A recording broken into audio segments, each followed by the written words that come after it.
আমি তোমাদের ক্লাস 4 এর আমার গণিত বইয়ের 237 এবং 238 এই দুটো পৃষ্ঠা নিয়ে একটি ভিডিও আগে দিয়েছি। তার মধ্যে তোমাদের 238 নম্বর পৃষ্ঠার 6 দাগের অঙ্কটা নেই। তোমরা অনেকে কমেন্ট করে বলছো যে ভিডিওর মধ্যে 6 দাগের অঙ্কটা নেই, সেই জন্য আমি তোমাদের আরেকবার 6 দাগের অঙ্কটি দেখিয়ে দিচ্ছি। এবারে কি কারণে নেই সেটাও আমি বুঝে উঠতে পারছি না। ভিডিওটি শুট করার সময় আমার 6 দাগের অঙ্কটা ছিল, এডিটে কোনো কারণে আমার এই 6 দাগের অঙ্কটা কেটে চলে গিয়েছে। ঠিক আছে, আমার ভুলবশত কোনো কারণে এই 6 দাগের অঙ্কটা কেটে চলে গেছে। ঠিক আছে, সেই জন্য আমি তোমাদের আরেকবার 6 দাগের অঙ্কটি দেখে দিচ্ছি, তোমরা দেখে নাও।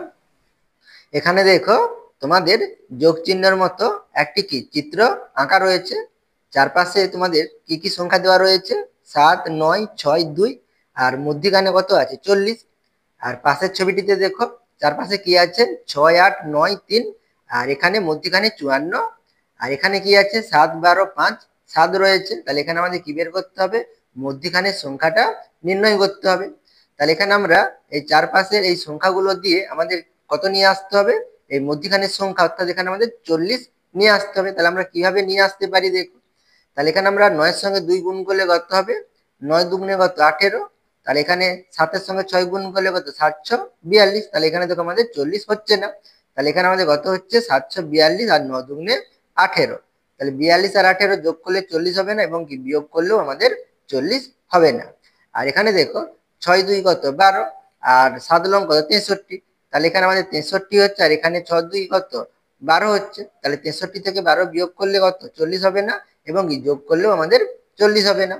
তাহলে এখানে আমরা যদি এভাবে গুণ করি, 9 এর সঙ্গে 6 গুণ করি, তাহলে 9 6 কত 54, আর 7 দুগুণে কত 14। তাহলে এখানে 54 থেকে আমরা যে 14 বিয়োগ করি তাহলে কত হবে 40 হবে। তাহলে এটা আমরা করতে পারি। তাহলে কি লিখতে পারি, তাহলে 9 গুণিতক কত 6, তাহলে 9 6 কত 54, আর 7 দুগুণে 14, তাহলে 7 গুণিতক 2 সমান কত 14।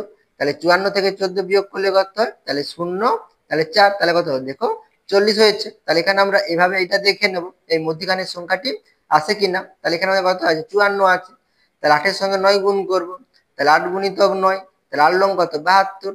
আর এখানে দেখো 6 আর 3 আছে, তাহলে 6 এর সঙ্গে 3 গুণ করব, তাহলে 6 3 কত 18।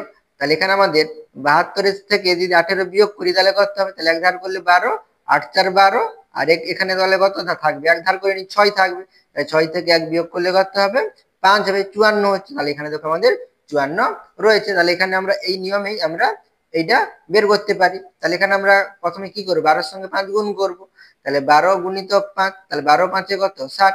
তাহলে এখানে আমরা 60 লিখবো, আর 7 এর সঙ্গে 7 গুণ করব, তাহলে 7 এর সঙ্গে 7 গুণ করলে কত হবে 49 হবে। তাহলে 60 থেকে 49 বিয়োগ করলে কত 11 হয়। তাহলে এখানে আমাদের উত্তর কত হবে 11 হবে। এগুলো তোমরা মুখে মুখে করে দেখে নিতে পারো, বা তোমরা গ্রাফে লিখতে পারো। আশা করি তোমরা এই 6 দাগের অঙ্কটি বুঝতে পেরেছো। আর তোমরা যদি সম্পূর্ণ ভিডিওটি দেখো, তোমরা প্লেলিস্ট থেকে আগের ভিডিওটি দেখে নিবে। ঠিক আছে।